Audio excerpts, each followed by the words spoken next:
Here this evening in attendance.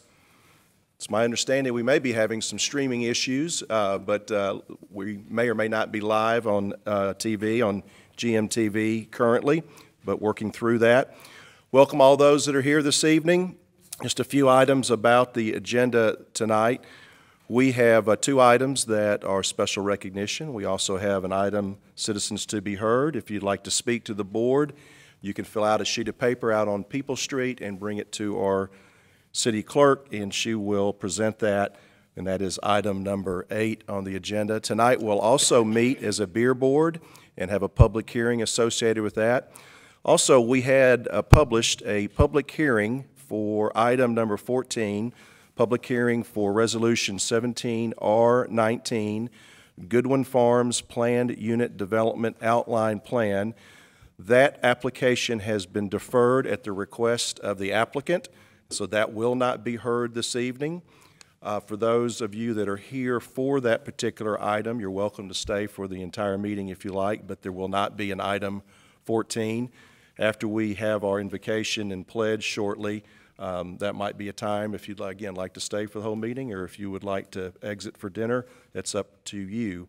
Tonight, our invocation will be led by Bo Mills, and City Administrator Patrick Lawden will lead us in the pledge. Please rise.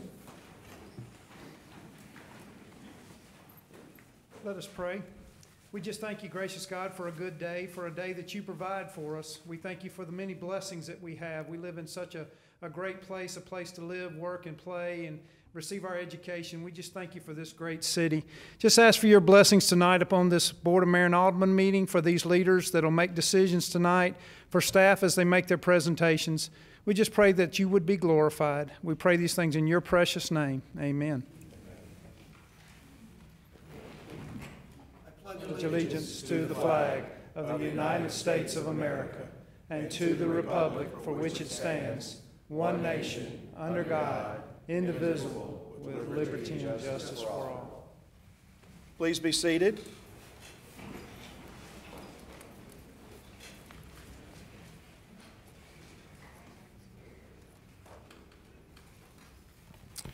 Would like to also recognize, I believe, our Executive Director of the Germantown Area Chamber of Commerce is here in attendance this evening. So Janie Day, welcome to our meeting. You are a regular here, but we always like to acknowledge your presence, and I actually think you have something on the agenda this evening as well. That takes us to the approval of the agenda. The agenda is printed and published well in advance, and during executive session, the board goes over the agenda, does not set the agenda at that particular time. During the executive session, there were no items requested to be moved onto the consent agenda or other areas. Is there any item that would like to be included into the agenda this evening? Is there a motion to approve the agenda as presented? Move to approve. Second. There's a motion and a second. Please call the roll. Alderman Barcesa? Yes. Vice Mayor Gibson? Yes. Alderman Massey? Yes. Alderman Yonda? Yes. The agenda has been set. Item number 5, approval of the minutes from the regularly scheduled meeting of September 11th, 2017. During executive session, there were no adjustments or corrections. Are there any at this particular time? Is there a motion to accept the minutes as presented? Move to approve. There's a motion and a second. Any discussion? Please call the roll. Vice Mayor Gibson? Yes. Alderman Massey? Yes. Alderman Yonda? Yes. Alderman Barcesa? Yes. Minutes have been approved. Brings us to item number 6 on the agenda, special recognition. This evening there are 2 items, the first being the Beautification Commission Business Award. That will be presented by Vice Mayor Gibson. Vice Mayor. Thank you, Mayor. Each month, a designated Beautification Commission member is responsible for identifying potential award winners and making a recommendation to the Commission. The September Commission designee is Sylvia Pohl, and if Sylvia will come forward. She will be presenting the award to Mark Ricketts, the company's president and CEO, along with Eva Peel, the general manager of Hampton Inn and Suites. If you'll come forward also.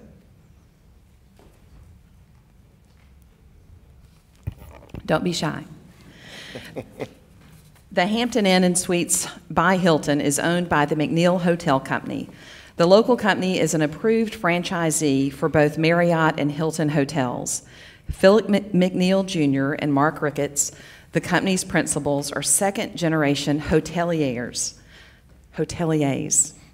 with over 60 years of combined institutional experience in the hotel industry.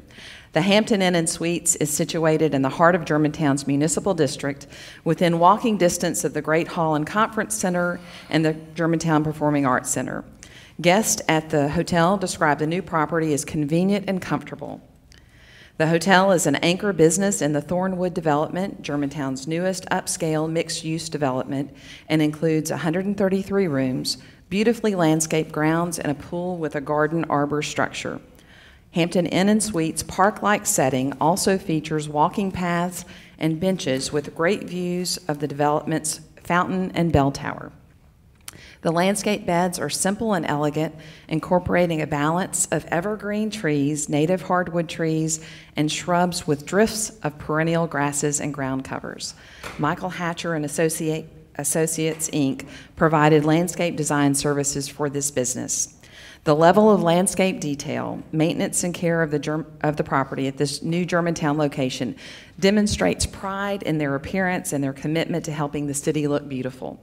The Beautification Commission expresses much appreciation to the Hampton Inn & Suites for their landscaping and beautification efforts. This property was selected by the Beautification Commission to receive the September Award. We thank you so much.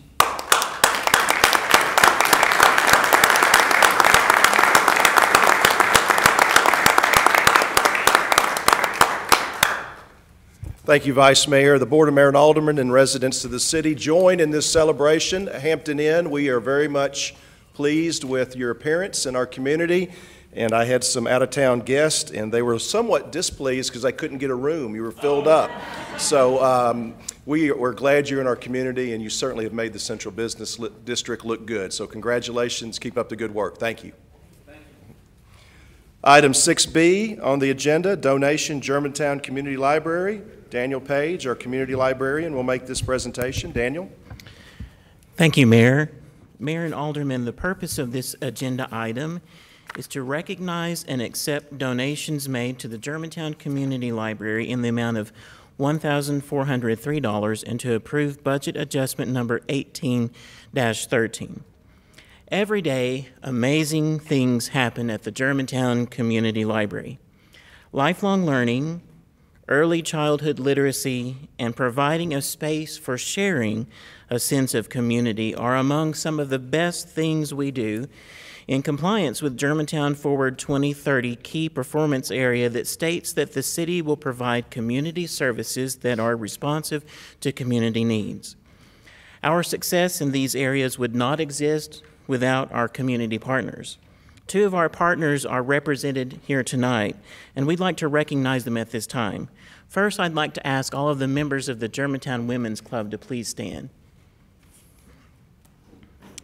Since the founding of the first library in Germantown, the Germantown Women's Club has been there for the library with many volunteer hours, much financial support, faithful moral support, and regularly providing cookies for the director. Our words alone cannot adequately thank you for your amazing wonderfulness, so we'd like to take a time tonight to thank you for that.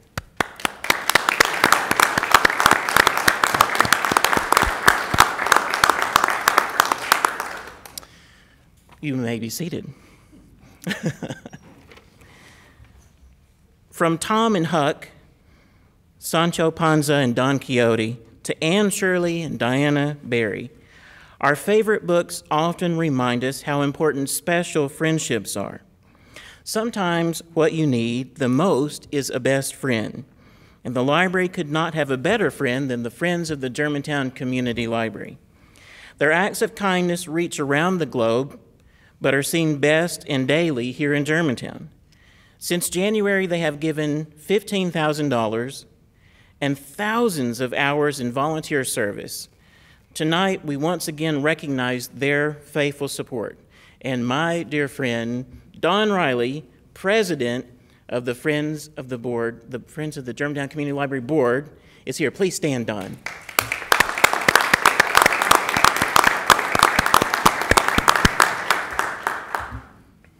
That's it.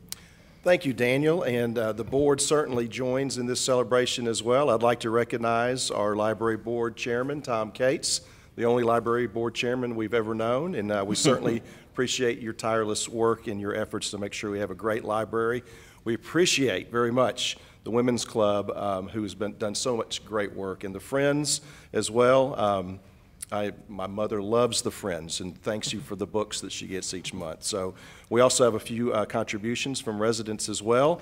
And actually, board, this takes a formal proposed motion. Is there a motion to approve donations in the amount of $1,403 to the Germantown Community Library and to approve budget adjustment 18-13? Move to approve. Second. It's a motion and a second. Any conversation, discussion? Do we get cookies? I will leave that between you and the librarian and the Women's Club. If you can split them, you're fine. Please call the roll. Alderman Massey, Yes. Alderman Yonda, Yes. Alderman Barzisa, Yes. Vice Mayor Gibson. Yes. We have our approvals, and I will give the usual disclaimer after special recognition. Anyone who would like to stay with us for the entire evening is more than welcome, but if you'd like to leave at this time and maybe go to Piccadilly or somewhere else, you can at this time, and we certainly will not hold that against you. And anyone else that would like to make an exit this evening at this time would be a good time. Thanks again. That takes us to item number 7 on the agenda, Alderman Liaison Reports. We move from position 1 through position 5. Alderman Barzisa. Thank you, Mayor. The Senior Advisory Commission met last week on the 21st. We finalized most of the plans for the November Senior Expo, which will be held on November the 2nd from 9 a.m. to 2 p.m. over at GPAC. And actually, that concludes my report. Thank you, Mayor. Thank you. Vice Mayor? Thank you, Mayor. Since we just left the information with the library board, we did meet last Tuesday where we welcomed new board members and discussed new state laws relative to public library boards in consideration of amending the bylaws of our board to ensure state compliance. I hate that Mr. Riley has left because the Friends of the Library had a big week. They have gone over the 700 member mark for maybe the first time ever, so well done for them.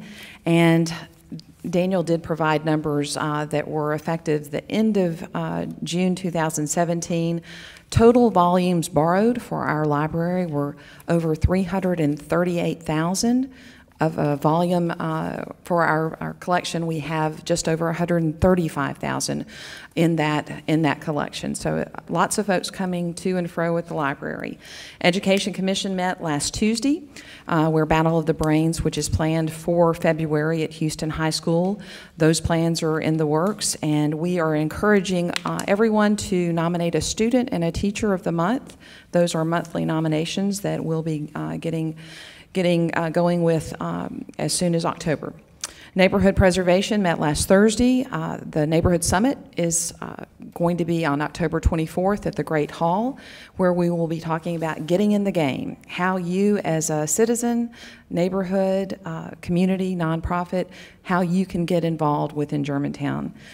Germantown Night Out will be next week, October 3rd. Plans ongoing for the Oktoberfest, where the Neighborhood Preservation Commission is responsible for the best of the worst competition. The BZA met on September 12th, where 2 items were decided on: the approval of an iron fence along the front and side setback of a home on Johnson Road, and most importantly, the approval of a use on appeal for a public elementary school in the residential estate district. As you know, this is the Brower-Schaefer property on Forest Hill, which GMSD has identified as the preferred site for our new K-5 school. And Mayor, if it would be okay, I know Alderman Owens is not here, but I would like to bring forth the park master plan. Sure. I know Pam is attending the NRPA Congress, I believe, in New Orleans, and so she's not here either. So I would like to say the park master plan will come up for public review with their preliminary findings on October 19th at 6 p.m. at the Great Hall. More information will be on the city's website, but I'm sure the Park Commission would want us to make certain that any interested citizen comes out so they can make their voice heard and we can hear from you. Thank you, sir. Thank you, Vice Mayor. Alderman Massey. I don't have any activity to report tonight. Thank you. Alderman Yonda. And aboard. We had Amnesty Day last Saturday, and Saturday week ago, and it was very, very successful. I'll have a report for you next meeting on the amount of goods that we recycled. I'll assume it'll be your normal pounds and all the different everything statistics. you need to know. Okay, thank you. Thank you, Alderman. That concludes Alderman liaison reports, and from the Mayor's office, quickly, I would just like to recognize that Bloomberg Philanthropies spent some time with us in the city and with many staff members, and I participated in, as well in an accelerator session to look at different ways that we can embrace and attack our wellness coalition to come up with different ideas and also to apply for the Bloomberg's Mayor's Challenge Grant. Along those lines, I'd like to personally thank Dr. Brian Jantz, a resident and distinguished professor at the University of Memphis, for bringing some of his students over, his graduate students, and they had a Memphis Innovation Boot Camp hosted at our Forest Hill Irene Fire Station, and the same topic was at hand, and it was ways to look at our wellness initiative and wellness coalition. A couple other quick items. I will make mention that our resident, Kevin Young, and chairman of our Parks and Recreation Commission, co-chair of our Germantown Forward 2030 Steering Committee, has been appointed by Mayor Strickland as a community representative on the MLG&W Board of Commissioners. 2 suburban or municipal residents are now newly appointed to that position. I think there was a change in state law that enabled this, and so Kevin Young will be representing Germantown and the entire Shelby County area at MLG&W's board. And finally, I was asked to give a quick PSA. I wanted to encourage all residents to join for the Walk Across Tennessee project beginning October 1st and ending November 4th. You can learn more and register online at www.healthygermantown.org. The goal is simple, 5 people per team, 5 weeks, 500 miles. We can do that in no time whatsoever. This has been a very popular event for other municipalities across the state. You still have time to sign up. Together we can show why Germantown was chosen a 2016 Healthier Tennessee Community by the Governor's Foundation for Health and Wellness. And again, that's www.healthygermantown.org. That concludes Alderman liaison reports and takes us to citizens to be heard. Any cards this evening?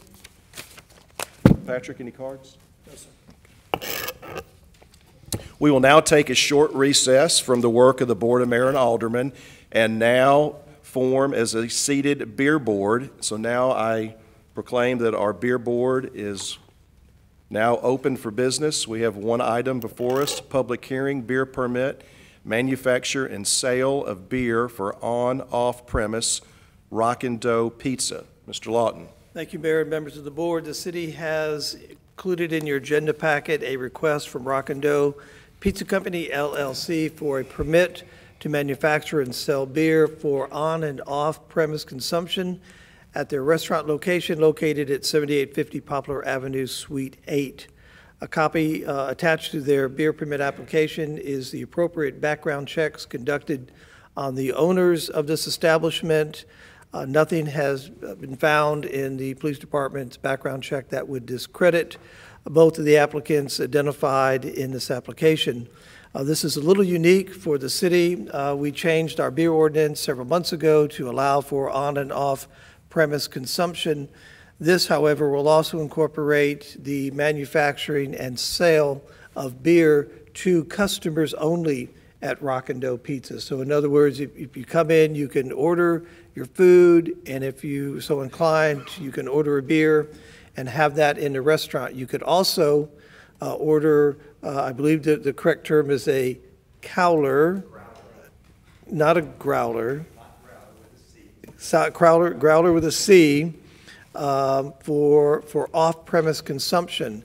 It's also clear in the information provided to you that this permit is for customers only at Rock and Dough Pizza, And so there will not be distribution of this product in other establishments throughout Germantown or Shelby County.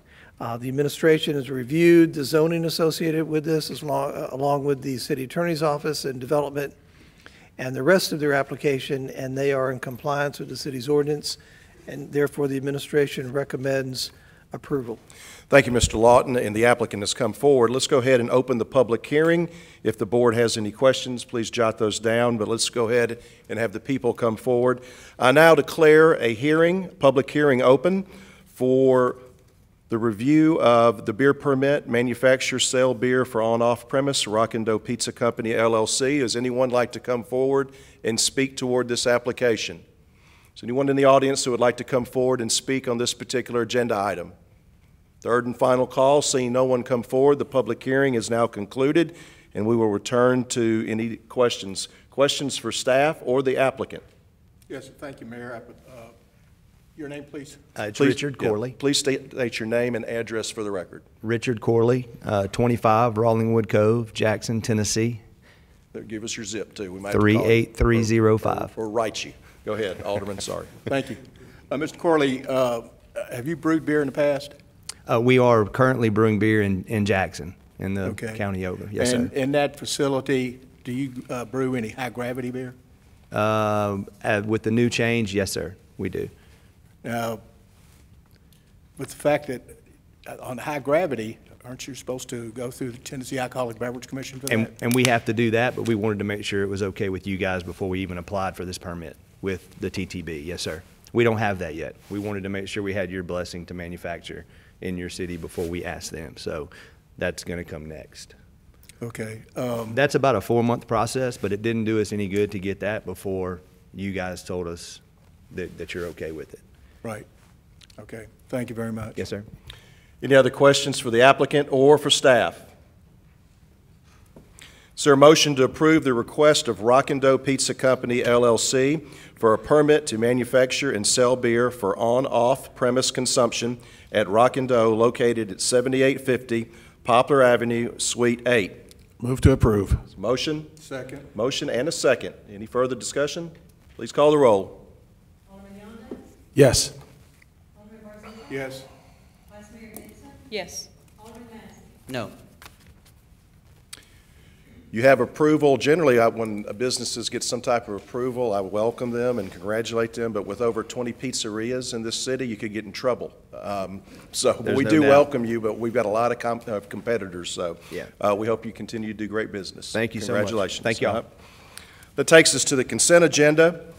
The Board of Mayor and Aldermen went over the consent agenda item by item during executive session. I'll quickly read through those items. Item 10A, purchase mobile vision in-car video systems. Item 10B, purchase hot asphalt mix. Item 10C, contract extension number 1, public safety uniforms. Item 10D, grant Germantown Area Chamber of Commerce. Item E, acceptance of FEMA fire prevention and safety grant. Item F, resolution 17R18-FY18, TML Pool Safety Partners Matching Grant Program. Item G, Resolution 17R21, Merchant Services Account and Signature Cards. The next 5 items have to do with right-of-way acquisitions. Right-of-way acquisition, Track 9, Germantown Wolf River Boulevard Intersection Improvement Project. Item I, right-of-way acquisition, Track 18. Item J, right-of-way acquisition, Track 24. Item K, right-of-way acquisition, Track 28. Item J, right-of-way acquisition, Track 29. That was L. Item M, agreement of compromise and settlement payment. That concludes the consent agenda. Is there a motion to accept the consent agenda as printed and as presented? Move to approve. Second. Motion and a second. Please call the roll. Alderman Barzillo, Yes. Vice Mayor Gibson, Yes. Alderman Massey, Abstain. Alderman Yonda. Yes. The consent agenda passes. That takes us to item number 11, amendment to resolution on revenues, Germantown Athletic Club. Phil Rogers will make that presentation. I would like to acknowledge that the chairman of the Germantown Athletic Club Commission, Rick Wolbrook, is here, and I'm sure would be glad to provide any feedback if necessary. Mr. Rogers. Thank you. Good evening, Mayor and Board. The purpose of this agenda item is to approve an amendment to the resolution of revenues for membership rate adjustments at the Germantown Athletic Club. The club has seen tremendous growth and improvement since the last rate increase in late 2011. During that time, the club has become financially self-sufficient, and net profits have been reinvested back into the facility in the form of much-needed facility renovations and programming renovations. Approximately $4 million of club profits have been reinvested in the last couple years in the form of childcare and group fitness upgrades, additional square footage for more exercise equipment, and much-needed mechanical and HVAC upgrades. While the club maintains profitability, the growth seen over the past few years is unsustainable, as seen by plateauing revenues in FY17. As the cost of goods and service continue to rise, it is important that the club stay proactive and competitive with rates. The proposed rate adjustment is an average increase of 12% across all membership plans, but doesn't introduce a 10% paid-in-full discount. This will still leave the club as one of the least expensive health clubs in the Mid-South, well below others with comparable amenities. There are minor changes proposed to new memberships. New members will be subject to a $10 fee per child for the household plan, whereas current members will have a cap on dues regardless of the number of children. Month-to-month memberships will be only payable with bank drafts and not debit or credit cards, and with new membership there will be no 6-month paid-in-full or youth plan options. The rate adjustment was presented to the GSC Advisory Commission during the September meeting and was passed unanimously. This agenda item also supports Vision 2030, with City Services Finance Strategic Objective Number 1 that all funds are self-sustaining. Staff proposes that the rate structure take effect for new members beginning August 1st, 2017, and for all existing members on November 1, 2017. This will allow time to inform current members as we prepare for the November draft billing. Members with paid-in-full memberships will be subject to any rate increases upon time of renewal. And always I'm available for any questions. Thank you, Mr. Rogers. Questions for staff? Vice Mayor. Not a question. Yes, ma'am. Mr. Rogers, thank you again. We've met this past week to talk about certain things that have happened at the center, and again, just appreciate your willingness to always meet face-to-face, phone calls, text, whatever is helpful. And again, I fully support this. Thank you. Any other questions or comments for staff? Is there a motion to authorize an amendment to the resolution on revenues for membership rate adjustments at the Germantown Athletic Club? So moved. Motion? Second. Motion and a second. Any discussion? Please call the roll. Vice Mayor Gibson? Yes. Alderman Massey? Yes. Alderman Yonda? Yes. Alderman Barzillo? Yes. Motion carries. Brings us to item number 12 on the agenda, Professional Services Agreement, Supplement Number 1, Citywide Master Drainage Plan and Infrastructure Inventory, Phase 2. Mr. Beards. Good evening, Mayor, Board, and thank you. Patrick got me sidetracked. This is the agenda item before you is a supplement 1 for the Citywide Master Drainage Plan and Infrastructure Inventory. I have, this is a professional service agreement we did last year for the Capital Improvement Project program. I have Chris Triplett here with Barge Wagner, Sumner Cannon, who is going to do, if you don't mind, do a quick presentation on what we have done. This is a supplement to continue. If Chris wouldn't mind coming up and just sharing some information, I want to show you how excited I am about this information, and I'm going to turn it over to Chris for just a second. Sure, go ahead, continue.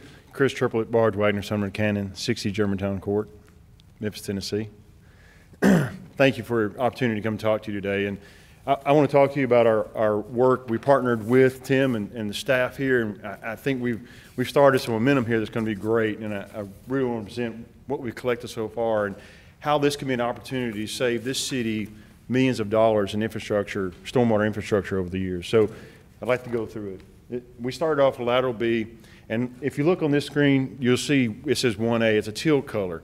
That's what we thought was a drainage basin. So a drainage basin, if rainfall falls in this area in that teal color, it's going to go to a lateral. And a lateral is just a big ditch, basically, that feeds all that stormwater to the Wolf River. In this case, it goes north to the Wolf River. And you see 1A in the teal color. That's the area we started studying. And we've done some more to the south, but this is the main one we've done. This is the data that we've collected. We went out and we collected data on all the stormwater infrastructure, so all the inlets, all the pipes, the manholes, and we did not only an inventory of them, but we also we assessed them and gave that information to Mr. Bowmills and his group. Hey, some of these pipes are, damaged, some of these inlets are damaged, and that really helped him, set the course on how to, what needs to be repaired, what needs to be cleaned out. Some inlets were filled with silt because of construction, so really gave him a heads up of what's going on in this basin.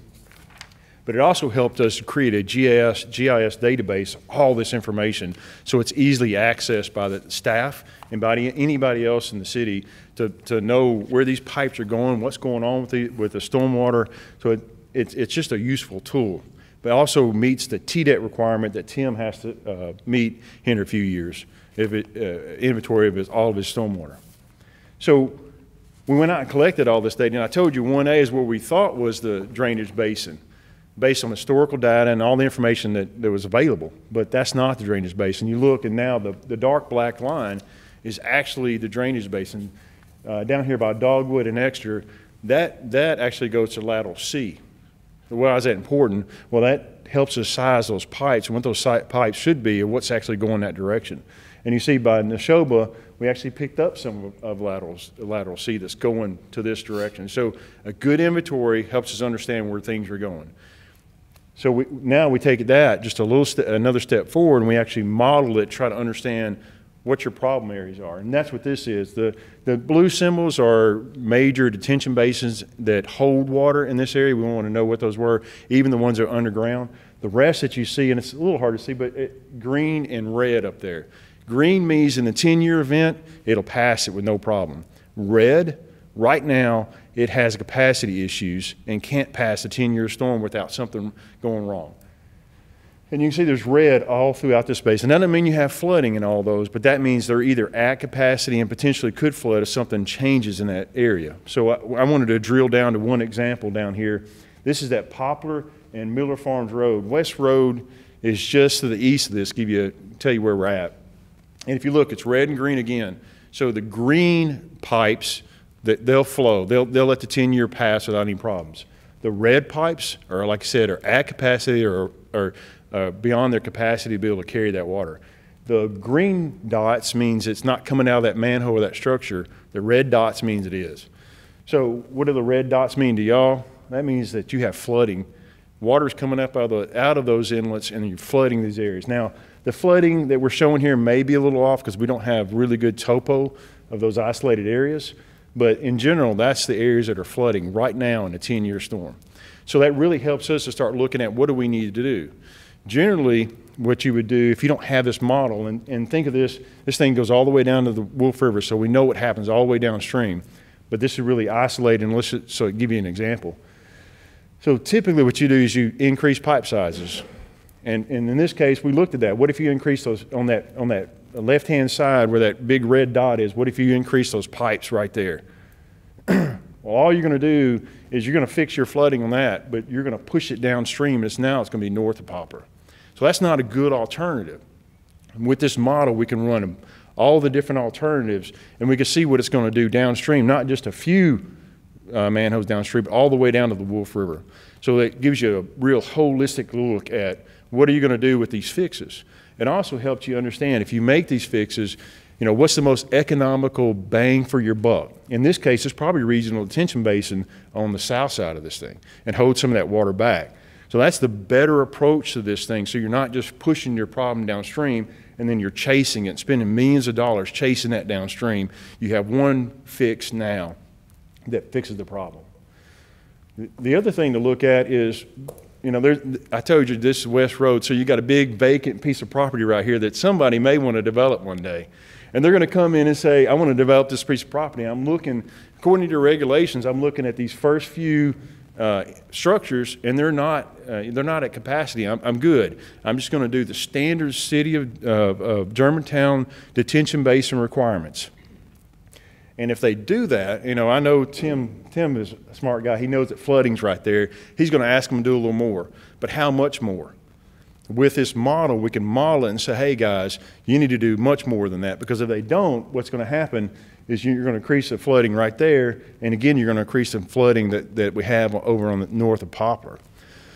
So, like I said, this model is very comprehensive. It can go all the way downstream, and you can make determinations of what's going to happen all the way to the Wolf River.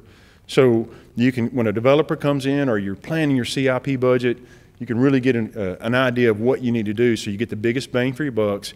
And also with a developer like this one, you can partner with them to have a comprehensive plan so they don't cause problems, but also maybe fix your problems that you have today. With that, I'll ask if you have any questions. Thank you. I appreciate it very much for that explanation. Any questions for our consultant or staff? Is there a motion to approve professional services agreement supplement number 1 with BWSC Incorporated in an amount not to exceed $150,000 for Phase 2 of the citywide master drainage plan and infrastructure inventory? Move to approve. Second. There's a motion and a second. Any discussion? Please call the roll. Alderman Massey? Yes. Alderman Yonda? Yes. Alderman Barzisa? Yes. Vice Mayor Gibson? Yes. Thank you. Motion carries. We were thrown off by your suit and tie. Oh, But go ahead. I was looking for the food. You look sharp, Tim. Thank you. Item number 13 on the agenda, warrant Jacobs Property, 7464 North Street. Mr. Ross.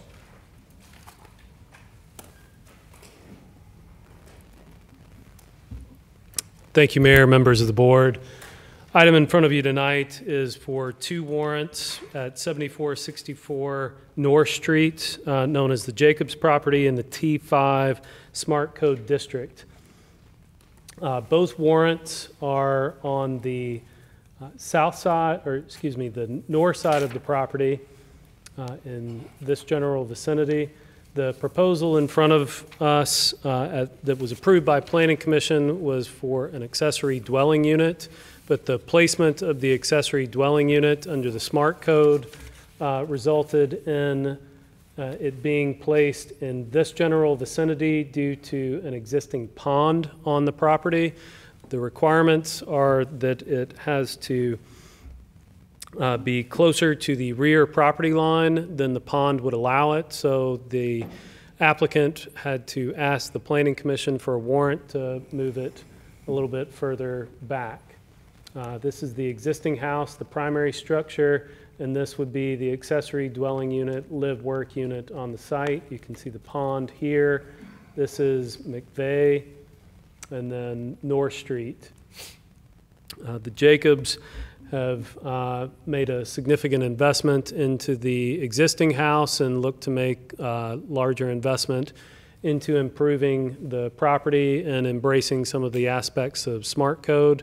Ms. Jacobs currently works from the house, and this would give her both a building to work from outside of the home on site, but also as an accessory dwelling unit for any guests. These are approved uses within the T5 zoning district. However, these warrants under 23-745 do require approval by both the Planning Commission and the Board of Mayor and Aldermen. The warrants are, just to go through them specifically, with 23-774E, the maximum front yard setback shall be 40 feet from the rear property line for any secondary structures. This proposed building is going to be 166 feet from the rear property line due to the existing pond.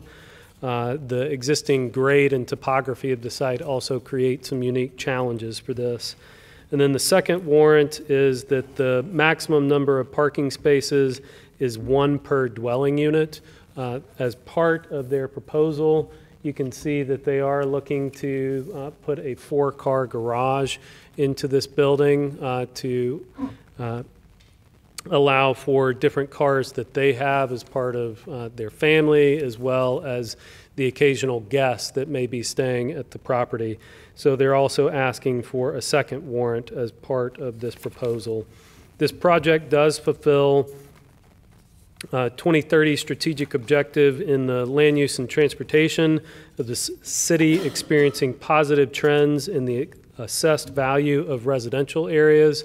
and it's also investment in our key commercial area. We have reviewed these plans and would request approval by the Board of Mayor and Aldermen for both of these warrants as they've been presented to you tonight. Thank you, Mr. Ross. Any questions for staff on this particular item? Alderman Massey. Cameron, is there anything about this plan that wouldn't have been approved under the previous code before Smart Code? I think you know I still have some outstanding questions regarding Smart Code. But is this basically just going to be, it looks like some condos maybe, or what are the plans for this? And again, would this have been approved regardless of Smart Code? This property has some unique land use controls on it right now. The underlying zoning at this point is office campus. So this project would not have been allowed under the underlying zoning.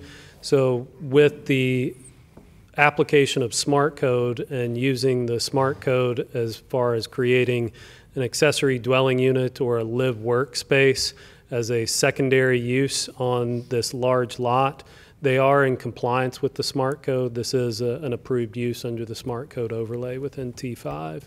But in direct answer to your question, this wouldn't have been allowed at all because of the existing nonconformity of the residential use in the office campus district. Do you know what this is going to be used for?